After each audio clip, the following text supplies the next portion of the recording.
दोस्तों आज की इस वीडियो में हम ideas and institutions in Indian political thought का एक चैप्टर एक यूनिट न्याय और नीति को पूरी तरह कवर करेंगे। प्लीज दोस्तों वीडियो में एंड तक बने रहना ताकि पूरा चैप्टर आपको काफी बेटर तरीके से समझ में आ सके। तो चलिए दोस्तों बिना देरी के अपने चैप्टर पर आते हैं। देखिए दोस्तों यहाँ पर हमें न्याय और नीति को समझना है और हम यहाँ पर पढ़ रहे हैं इंडियन पॉलिटिकल थॉट। तो इंडियन पॉलिटिकल थॉट स्पेशली हम प्राचीन जो भारत का इतिहास रहा है उसमें भी हम न्याय और नीति को देखने का प्रयास करेंगे। इसके अलावा न्याय और नीति में हमें यहाँ पर इस चैप्टर के अकॉर्डिंग आपके सब्जेक्ट के जो सिलेबस है उसके अकॉर्डिंग यहाँ पर हमें जॉन रॉल्स और भारत में जो अमर्त्य सेन है उनके कॉन्टेक्स्ट में न्याय को समझना है, नीति को समझना है। तो क्या है ये, इनको काफी डिटेल में हम समझेंगे। प्लीज आप वीडियो में एंड तक बने रहना तभी आपको सारी बातें समझ में आएंगी, अदरवाइज आपको कुछ भी समझ नहीं आएगा।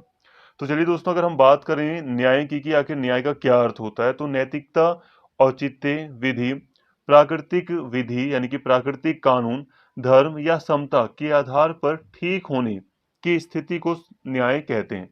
देखिए दोस्तों न्याय की आपको कई सारी डेफिनेशंस मिल जाएंगी और आप देखोगे कि जितनी भी डेफिनेशन है वो एक दूसरे से थोड़ी अलग होगी। तो यहाँ पर इतना कंफ्यूजन ना क्रिएट करते हुए कुछ सिंपल शब्दों को यहाँ पर लिया गया है डेफिनेशन में कि अगर हम न्याय के सिंपल अर्थ को देखें, आम तौर पर अगर हम आम भाषा में न्याय के अर्थ को समझें तो नैतिकता, औचित्य जो कानून है वो न्याय की धारणा के साथ जुड़े हुए हैं। धर्म के रास्ते पर जब चला जाए तो वो न्याय है। समता हो, समान अवसर हो, ये न्याय है। तो नॉर्मली कहा गया है ठीक होने की स्थिति को न्याय कहते हैं। जब सब कुछ ठीक है, किसी प्रकार की असमानता नहीं, किसी प्रकार का अन्याय नहीं है, अत्याचार नहीं है, जब सब कुछ ठीक है तो उसे हम न्याय कहते हैं या न्याय कह सकते हैं। जैसे कि अब नॉर्मली आप न्याय के कई सारे अर्थ ले सकते हो। अगर कहा जाए कि सभी बच्चों को एक जैसे स्कूल जाने का अवसर दिया जा रहा है तो ये क्या है, ये न्याय है। सभी के साथ न्याय हो रहा है। अगर किसी को नहीं दिया जा रहा अवसर स्कूल जाने का तो वो क्या हुआ, वो अन्याय हुआ। जब सभी लोगों के साथ एक जैसा व्यवहार किया जा रहा है तो वो न्याय है। ठीक है। जब कानून के अकॉर्डिंग सारी चीजें की जा रही हैं तो वो न्याय है। अगर कानून से परे हटकर सरकार नागरिकों के साथ कुछ करती है तो वो अन्याय है। तो न्याय अन्याय ये काफी बड़े शब्द हैं। इनको नॉर्मली आप इस शब्द से समझ सकते हो कि जब सब कुछ ठीक है तो वो न्याय है।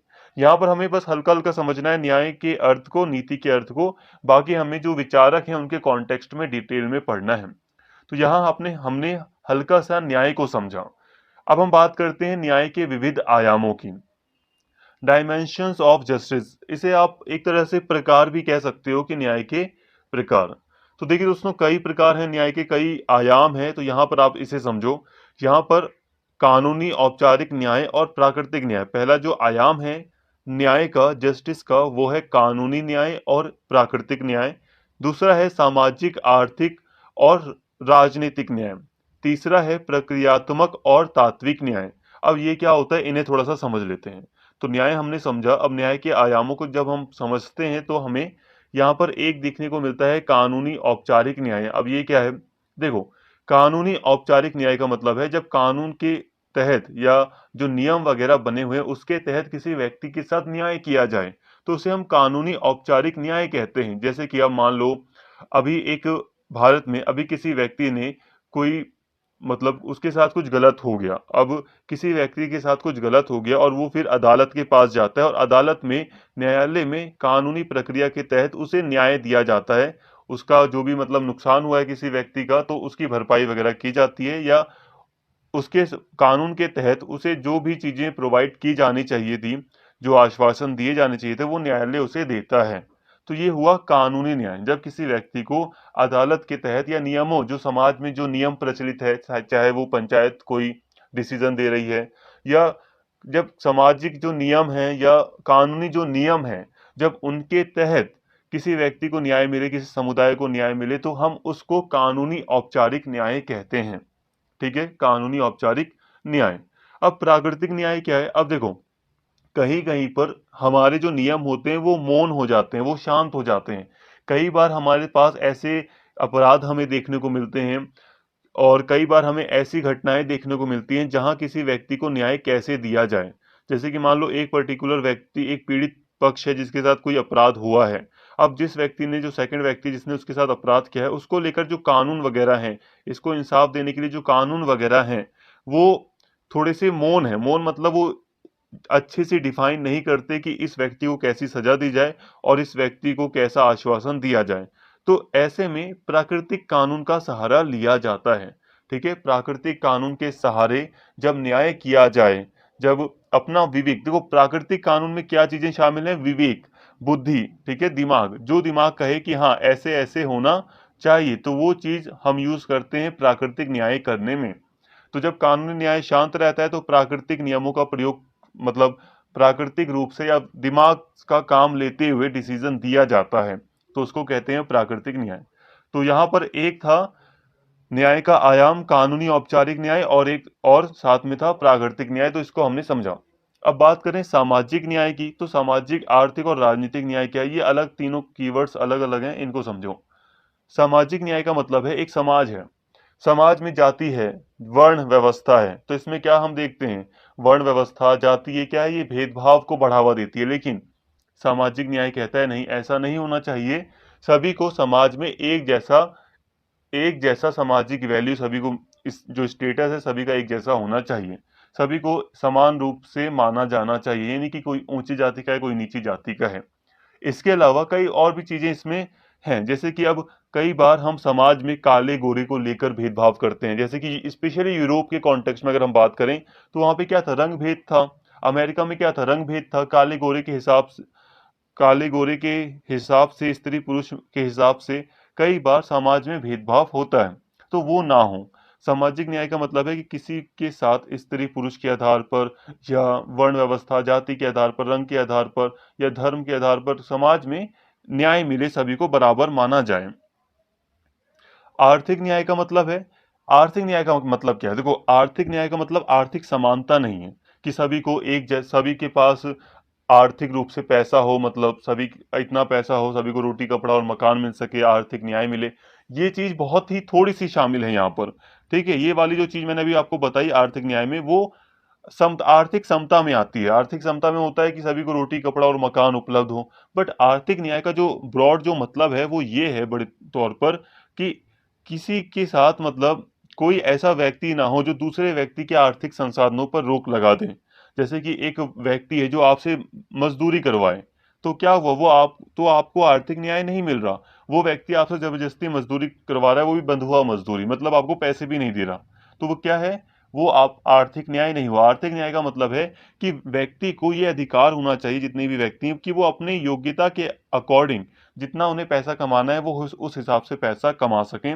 अपनी कुशलता के अनुसार, अपनी स्किल्स के अनुसार वो जितना पैसा कमाना चाहते हैं, या जितना कंपटीशन है उसके अकॉर्डिंग वो अपना चलाएं, उनके ऊपर कोई प्रेशर ना हो। ठीक है, तो ये आर्थिक न्याय है। बात करते हैं राजनीतिक न्याय। राजनीतिक न्याय का मतलब है कि व्यक्तियों को जो राजनीतिक अधिकार होते हैं वो प्रोवाइड किए जाएं। जैसे कि अब लोकतंत्र चल रहे हैं, मैक्सिमम कंट्रीज में लोकतंत्र हम देखते हैं, लोकतंत्र के अंतर्गत व्यक्तियों को कई सारे अधिकार दिए हुए हैं। अब जो जो प्रधानमंत्री या जो प्रेसिडेंट है वो कौन है, वो एक व्यक्ति है जो कि जनता के बीच से ही कोई चुनकर आते हैं, वही वो एक व्यक्ति होते हैं। तो यहाँ पर ऐसा कहा विचार होता है राजनीतिक न्याय में कि हर व्यक्ति को सत्ता हासिल करने का अधिकार होना चाहिए। हासिल करने का मतलब कि अगर वो सभी नियमों को फॉलो करे, अगर उसके पास बहुमत है, हर चीज है, तो उसे अधिकार होना चाहिए कि वो भी सत्ता पर बैठ सके। उसे वोट डालने का अधिकार होना चाहिए। ठीक है, उसे स्वतंत्रता होनी चाहिए, उसके पास freedom of speech and expression होना चाहिए, वो अपने आप को अभिव्यक्त कर सके, बोल सके। ठीक है, अभिव्यक्त करने की स्वतंत्रता हो, ये होता है राजनीतिक न्याय। अब न्याय के तीसरे आयाम को अगर हम देखें तो तीसरा आयाम है प्रक्रियात्मक न्याय, और है तात्विक न्याय। अब ये क्या है, प्रक्रियात्मक और तात्विक, तो इन्हें थोड़ा सा अभी हम समझ लेते हैं। देखिए दोस्तों, कहने का मतलब है, जो प्राकृतिक न्याय होता है ना, सॉरी, प्रक्रियात्मक जो न्याय है, जो प्रोसीजरल जो जस्टिस है, उसमें प्रोसीजर, जो प्रोसेस होता है, वो न्यायपूर्ण होना चाहिए। प्रक्रियात्मक न्याय का अर्थ होता है कि जो प्रक्रिया होनी चाहिए वो न्यायपूर्ण होनी चाहिए। जैसे कि अब आप सभी को एक, मतलब यूपीएससी के द्वारा आईएएस का चयन किया जाता है। ठीक है, आईएएस की पोस्ट की भर्ती यूपीएससी के द्वारा की जाती है। अब ये जो प्रक्रियात्मक न्याय है उसका कहना है कि अब ये जो यूपीएससी है यहाँ पर जो प्रक्रिया होगी ना चयन की, वो न्यायपूर्ण होनी चाहिए, उसमें भेदभाव नहीं होना चाहिए। जैसे कि अब यूपीएससी ने कहा है कि हर उम्मीदवार की जो एज होगी कम से कम वो इतनी होनी चाहिए, हर उम्मीदवार जो है वो इतना क्वालिफाई होना चाहिए तभी यहाँ पे एंटर कर सकता है। इसके अलावा कई सारे और भी जो नियम है यूपीएससी के, वो प्रक्रिया, जो भी प्रक्रिया है इसके अंतर्गत वो न्यायपूर्ण होनी चाहिए। ये कहता है प्रक्रियात्मक न्याय। ठीक है, सिर्फ यूपीएससी नहीं, ये हर जगह की बात कर रहा है। प्रक्रियात्मक न्याय कहता है कि जो प्रक्रिया होनी चाहिए किसी भी चीज की, वो न्यायपूर्ण होनी चाहिए, उसमें न्याय होना चाहिए। ठीक है, जैसे कि सभी को एक जैसे अवसर मिले, सभी को समान अवसर मिले स्कूल जाने के लिए। देखो, अब हमें शिक्षा का अधिकार है तो ये शिक्षा का अधिकार अलग चीज है, लेकिन प्रक्रियात्मक न्याय कहता है कि अवसर की समानता होनी चाहिए। अवसर की समानता का मतलब समझो कि हम सभी व्यक्तियों को स्कूल जाने की अनुमति है, स्कूल जाने की हम सभी के पास समान अवसर हैं। ठीक है, कोई भी चाहे व्यक्ति वो स्कूल में एडमिशन ले सकता है। अब यहाँ पे ये अमीर गरीब की बात नहीं कर रहे, ये कह रहे हैं कि बस यहाँ पे प्रोसीजर सबके लिए सेम होना चाहिए, बस इतना। अब बात करते हैं तात्विक न्याय की, तब ये बेटर तरीके से समझ में आएगा। तात्विक न्याय, सब्सटैंटिव जो जस्टिस है, इस ये क्या है? देखो, तात्विक न्याय कहता है कि प्रक्रिया, मान लो आपने न्यायपूर्ण कर दी, जो तात्विक न्याय है वो कह रहा है प्रक्रिया आपने न्यायपूर्ण कर दी, आपने सभी को अवसर की स्वतंत्रता दे दी। अब सभी व्यक्तियों को आपने ये कह दिया कि सभी स्कूल जा सकते हैं, कोई दिक्कत नहीं है। लेकिन ये जो तात्विक न्याय है ये अधिकार देने की बात करता है। ये क्या बात करता है? ये राइट्स देने की बात करता है। ये कहता है कि हमें अधिकार देने चाहिए। ठीक है, तात्विक न्याय के अंतर्गत क्या होता है कि आप अधिकार देते हो, जैसे कि मान लो शिक्षा का अधिकार। शिक्षा के अधिकार का क्या मतलब है? शिक्षा के अधिकार का मतलब ये है कि हर एक व्यक्ति को शिक्षा का अधिकार है। जो कम उम्र के जो बच्चे हैं, जो कॉलेज लेवल से, अगर हम क्लास लेवल की बात करें, जो 8 क्लास तक अगर हम भारत में बात करें, तो शिक्षा का पूरी तरह अधिकार है बच्चों को। ठीक है, तो इसका मतलब क्या है? इसका मतलब ये है कि अगर किसी छोटे बच्चे को, या अगर किसी बच्चे को शिक्षा से वंचित रखा जा रहा है, तो वो अपने अधिकार की सरकार से मांग कर सकता है। तात्विक न्याय के अंतर्गत उसे अधिकार दिया गया है। देखो, अधिकार का मतलब है कि सरकार को पूरा करना पड़ेगा तो करना पड़ेगा। अब शिक्षा का अधिकार है बच्चों को, तो सरकार को सरकारी स्कूल खोलने पड़ेंगे। क्यों? क्योंकि बहुत सारे गरीब बच्चे हैं, अगर सरकारी स्कूल नहीं होंगे तो वो पढ़ नहीं पाएंगे, क्योंकि प्राइवेट स्कूल की फीस बहुत ज्यादा है। तो बच्चों का क्या होगा? जो अधिकार है वो वंचित हो जाएंगे अपने अधिकार से। अधिकार का होना ना होना बराबर रहेगा। इसीलिए तात्विक न्याय के अंतर्गत क्या होता है, व्यक्तियों को अधिकार प्रोवाइड किए जाते हैं, जो कि सरकार के लिए कंपलसरी होता है कि अब अधिकार है तो अधिकार तो भाई सरकार को पूरे करने ही पड़ेंगे। हालांकि जो प्रक्रियात्मक न्याय है वो बस प्रक्रिया को कहता है कि भाई प्रक्रिया निष्पक्ष होनी चाहिए, लेकिन तात्विक न्याय अधिकारों की बात करता है। और अधिकार क्या होते हैं? जिसे पूरा करना पड़ता है तो करना पड़ता है। देखो, सभी को अधिकार है, सभी को अधिकार है कि उन्हें स्वस्थ रहने का अधिकार है। अब इसके अंतर्गत क्या है बात? बात यह है कि सरकार को गवर्नमेंट हॉस्पिटल खोलने पड़ते हैं। अगर सरकार गवर्नमेंट हॉस्पिटल नहीं खोलेगी और कोई गरीब व्यक्ति है, तो वो अपनी हेल्थ से रिलेटेड जो उसे मेडिसिन वगैरह चाहिए वो उससे वंचित रह जाएगा। उसके पास पैसे नहीं है, वो प्राइवेट हॉस्पिटल अफोर्ड नहीं कर पा रहा, तो वो न्यायालय में जाएगा कि मेरे अधिकार का उल्लंघन हो रहा है, मैं इस अधिकार का लाभ कैसे उठाऊं? तो सरकार को कुछ करना पड़ेगा। तो तात्विक न्याय और प्रक्रियात्मक न्याय में यही अंतर है। तो यहाँ पर आपको ये तीनों ही न्याय के जो आयाम हैं वो समझ में आ गए। इन्हें बहुत ज्यादा डिटेल में नहीं जाना था हमें, फिर भी मैंने आपको काफी बेटर तरीके से समझा दिया है। इतना यहाँ पर इन दोनों कीवर्ड्स को समझने के लिए, सिर्फ न्याय को अभी हमने समझा, इतना बहुत है। नीति को भी अभी हम समझ लेते हैं कि नीति का क्या अर्थ है। देखो, न्याय के साथ ये नीति का अर्थ चलता रहा है। नीति का यहाँ पर मतलब समझो। नीति का मतलब यहाँ पर ऐसी पॉलिसीज हैं जो कि न्याय को पूरी तरह जमीनी स्तर पर लागू कर सकें। देखो दोस्तों, न्याय तभी होगा जब आपके पास सही नीतियां होंगी, आपका प्रोसेस सही होगा। ठीक है, आपकी पॉलिसीज वगैरह जब सही बनाई जाएंगी तो उसी से तो न्याय सही रूप से हो सकता है, नहीं तो नहीं। तो नीति को आप न्याय के साथ ऐसा समझ सकते हैं कि नीति का प्रयोग करते हुए न्याय को पूरा किया जाता है। नीति के अंतर्गत मान लो पुलिस की व्यवस्था की जाएगी, न्यायालय की व्यवस्था की जाएगी, ताकि लोगों को न्याय मिल सके। नीति के अंतर्गत दंड की व्यवस्था की जाती है, मतलब पनिशमेंट, डराया जाता है लोगों को कि वो किसी एक दूसरे के अधिकारों का उल्लंघन ना करें। तो ये सारी चीजें हैं। यहाँ हमें बस वर्ड समझना था, समझ लिया। अब हम मेन टॉपिक पर आते हैं, जो कि है कौटिल्य का न्याय और नीति पर विचार। ठीक है, हम यहाँ पे अब विचारकों को पढ़ने जा रहे हैं। अब हम यहाँ पे कौटिल्य को पढ़ते हैं कि कौटिल्य ने, हम एंशियंट भारत को देख रहे हैं, तो एंशियंट थॉट को देख रहे हैं, तो पहले हम कौटिल्य की बात कर रहे हैं यहाँ पर कि कौटिल्य का न्याय और नीति पर क्या विचार रहा था। प्राचीन भारतीय चिंतकों के अनुरूप ही कौटिल्य भी सभी धर्म के पालन पर अत्यंत जोर देते थे। उनका मत था कि स्वधर्म का पालन करने से ही न केवल न केवल वर्तमान की व्यवस्था बनती है, बल्कि परलोक भी सुधर जाता है। इन बातों के बावजूद भी नागरिक कानून का अनेकों प्रकारों से उल्लंघन करता है। जो नागरिक है वो कानून का अनेक प्रकार से उल्लंघन करता है। देखो दोस्तों, जितने भी प्राचीन विचारक रहे उन्होंने धर्म की बात की है, तो उसी तरह कौटिल्य भी यहाँ पर धर्म की बात करते हैं। वो कहते हैं सभी अगर धर्म का पालन करें तो वही न्याय होगा सही से। अगर सभी व्यक्ति धर्म का पालन कर पाए तो वो न्याय होगा। जैसे कि धर्म का मतलब मैंने आपको समझाया था प्राचीन भारत में, इसे आप कर्तव्य के रूप में देख सकते हो कि अगर सभी व्यक्ति अपने कर्तव्यों का पालन करेंगे, किसी दूसरे को परेशान नहीं करेंगे, धर्म के अंतर्गत रहते हुए अपने एक दायरे में रहेंगे, तो वही न्याय होगा। और अन्याय तो होगा ही नहीं जब, तो वही आप न्याय को, उसी को आप न्याय समझ सकते हैं। तो यहाँ पर यही कहा गया है कौटिल्य के द्वारा कि सभी व्यक्ति अपने धर्म का पालन करें, यही सबसे अच्छी व्यवस्था होगी।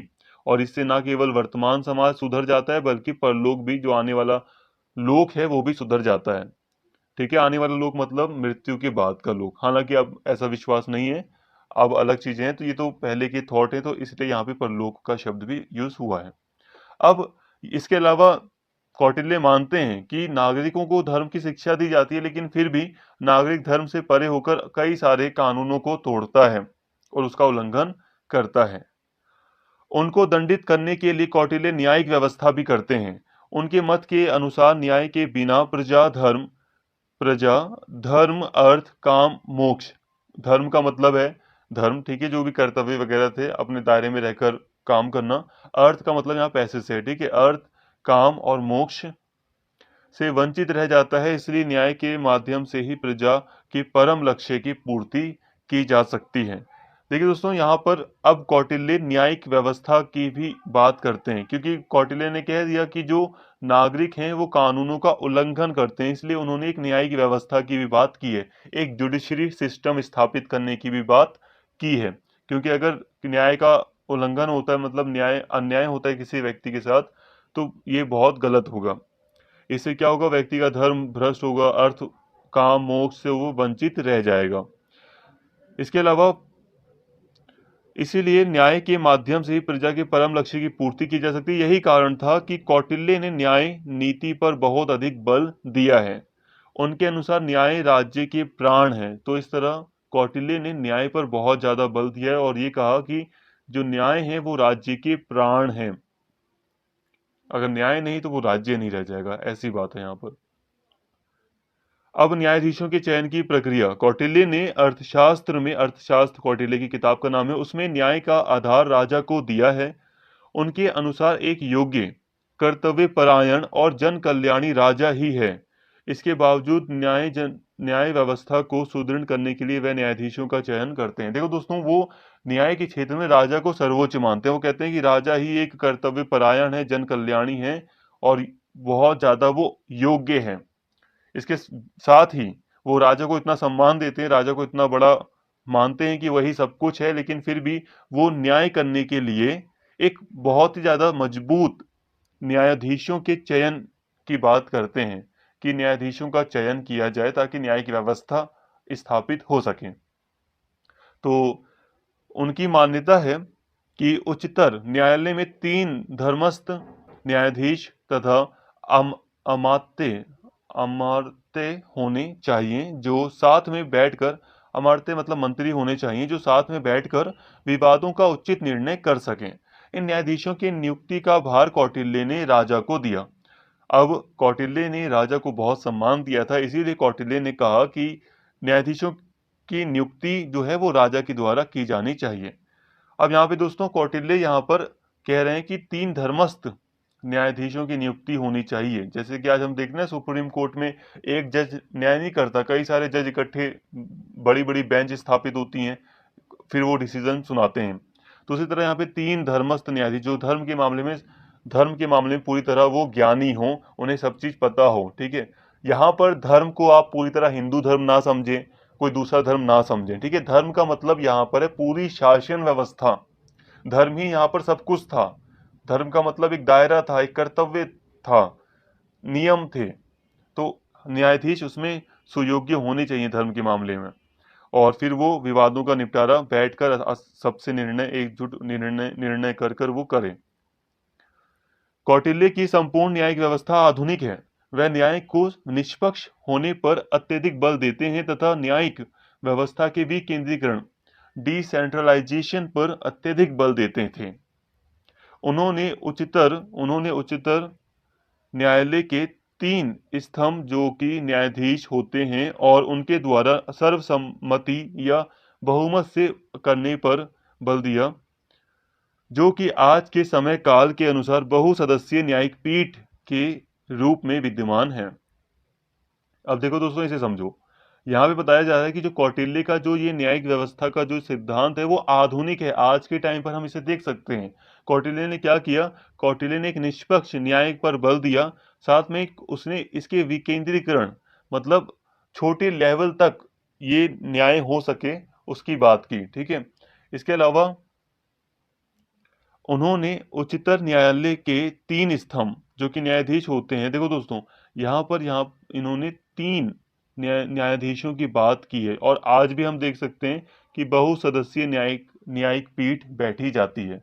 मतलब कई सारे न्यायाधीश मिलकर निर्णय लेते हैं, ना केवल भारत में, अमेरिका, ब्रिटेन, यहाँ पर भी हम देखते हैं तो कई सारे न्यायाधीशों की बेंच एक डिसीजन लेती है। तो ये आधुनिक काल से काफी मिलता जुलता है। और कौटिल्य ने सर्वसम्मति से, यानी कि सब एकजुट होकर, जो तीनों न्यायाधीश हैं वो आपस में विचार विमर्श कर कर सहमत हों एक दूसरे से और फिर डिसीजन लें, या फिर वो बहुमत से 2-3 में से अगर 2 भी सहमत है तभी वो डिसीजन ले सकते हैं। तो बहुमत से निर्णय लेने की बात की, जो कि आज भी होता है। तो ये सारी बात हमने कौटिल्य के कॉन्टेक्स्ट में यहाँ पर हमने कर ली। अब आप सब कहोगे नीति क्या थी दोस्तों? तो नीति न्याय के साथ ही जुड़ी हुई है, आपको अलग से कुछ उसको स्पेशली नहीं पढ़ना है आपको। तो यहाँ हमने कौटिल्य को समझ लिया। अब हम बात करते हैं मनु की। वैसे दोस्तों मनु कौटिल्य से भी पुराने हैं, इतना याद रखना आप। मनु का न्याय और नीति पर क्या विचार था, अब इसको देख लेते हैं। तो मनु कानून और न्याय व्यवस्था के निर्माण के लिए एक परिषद की व्यवस्था के अलावा जनता अपनी संघीय संस्थाओं के माध्यम से स्वयं अपने नियम को बनाने के लिए स्वतंत्र होती थी। इसमें कुल, जाति, श्रेणी शामिल होती हैं। इन स्वयं निर्मात संस्थाओं द्वारा निर्मित नियमों पर राजा की सहमति की छाप लगाती थी तथा उसकी सहमति का पालन किया जाता था। देखो दोस्तों, यहाँ पर क्या बातें हैं इसे समझो।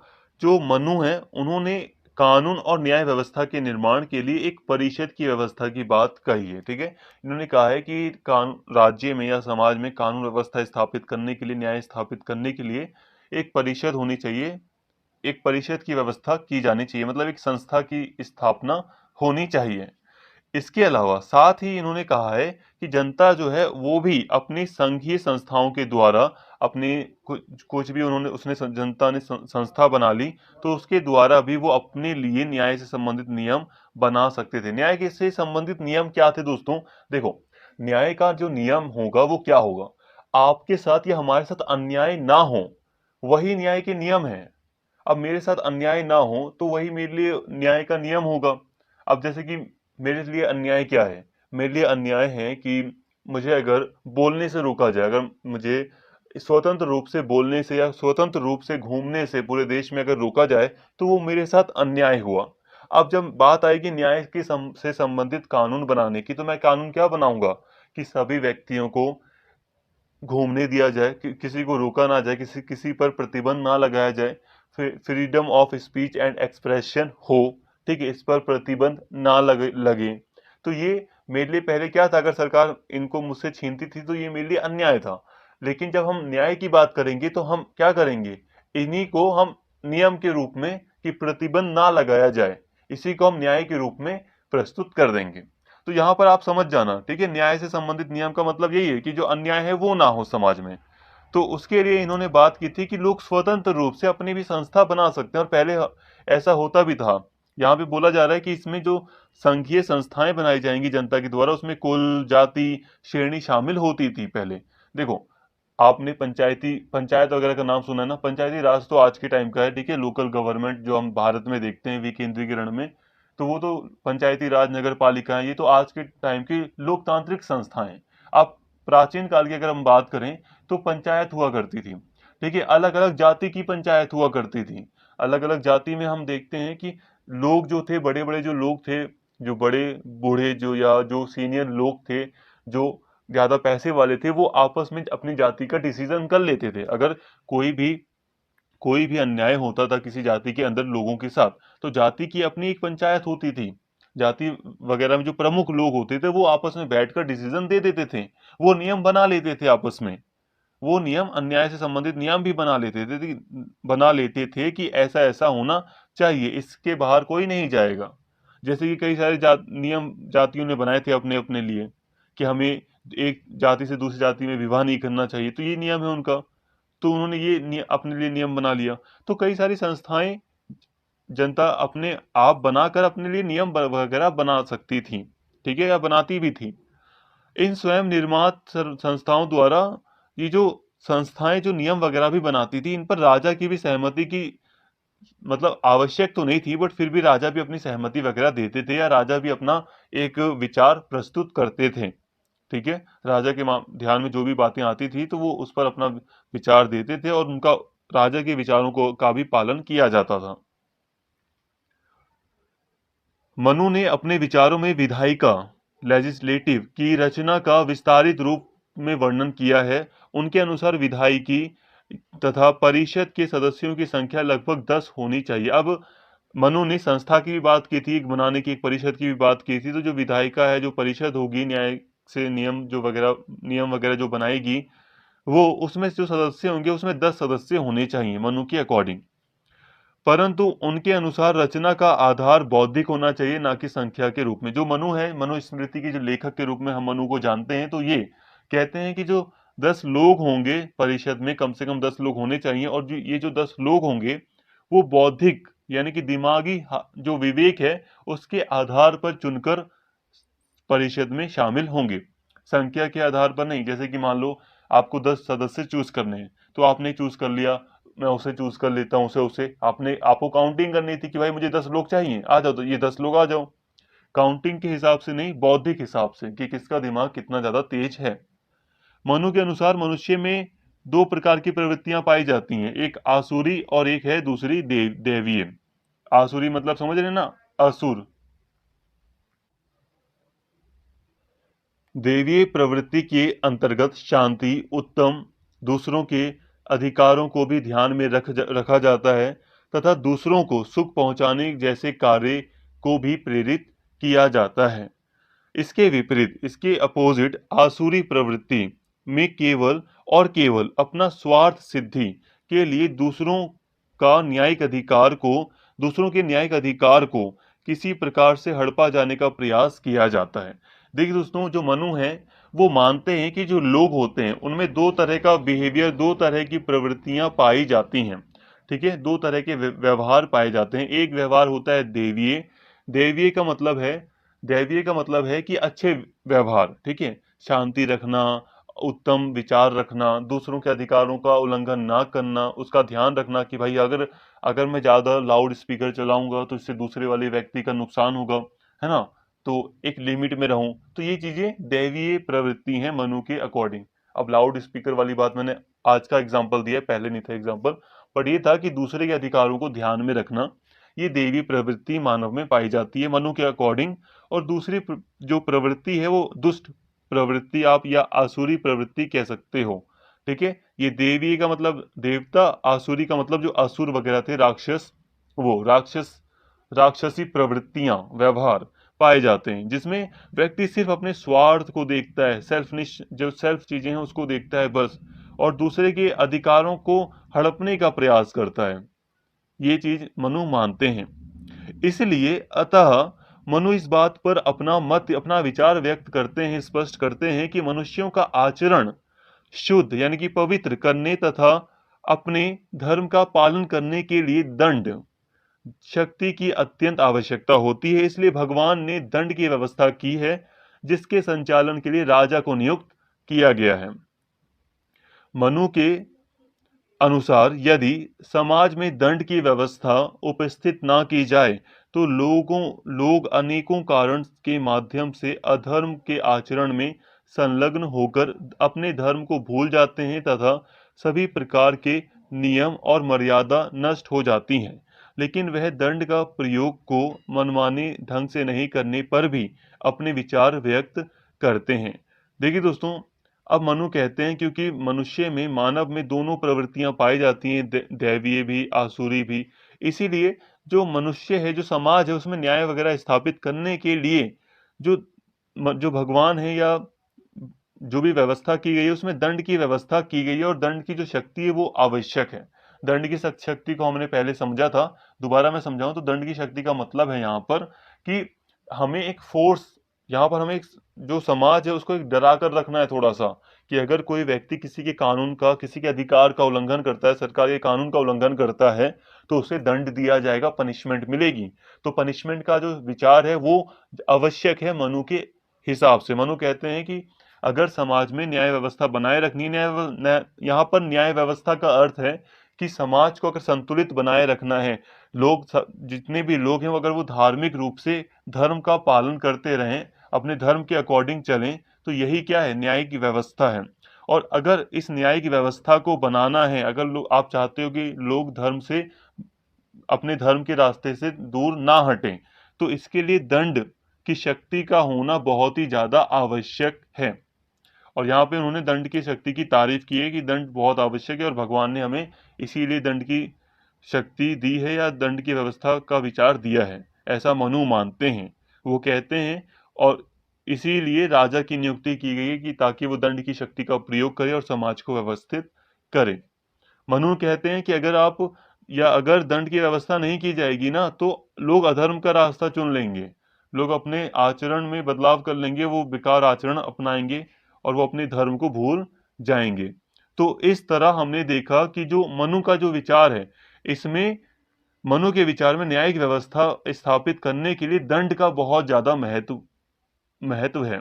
ठीक है, यहाँ पर मनु ने अपने न्याय और नीति के विचार में दंड को बहुत ज्यादा अहमियत दी है। तो फ्रेंड्स, यहाँ पे हमने कौटिल्य और मनु को पढ़ लिया। अभी हमारा जो लेफ्ट चीजें रह गई हैं वो रह गई है अमर्त्य सेन। अमर्त्य सेन के अलावा हमें रॉल्स को समझना है, जो जॉन रॉल्स हैं उनके न्याय के सिद्धांत को हमें आगे समझना है। तो इम्पोर्टेंट है दोनों ही विचारक, हम उन दोनों ही विचारकों को, उन्होंने जो न्याय के बारे में बातें कही हैं उनको नेक्स्ट वीडियो में काफी शॉर्ट में ही हम कवर कर लेंगे। प्लीज आप नेक्स्ट लेक्चर को भी जरूर देख लेना। उम्मीद करता हूं दोस्तों यहाँ पर आपको सारी बातें अच्छे से समझ में आई होंगी। अगर कोई भी चीज नहीं समझ में आई तो यही रिक्वेस्ट करूंगा कि एक बार आप वीडियो को एक बार आप दोबारा से देख लेंगे तो सारी चीजें आपको समझ में आ जाएंगी। भले ही आप थोड़ा सा रेस्ट ले लो, उसके बाद देख लो, बट आप एक बार देख लोगे तो आपको सारी चीजें समझ में आ जाएंगी। उम्मीद करता हूँ वीडियो आपको अच्छी लगी हो। अगर वीडियो आपको पसंद आई हो तो प्लीज चैनल को सब्सक्राइब कर लें और इस वीडियो को ज्यादा से ज्यादा शेयर करें और लाइक करें। Thank you.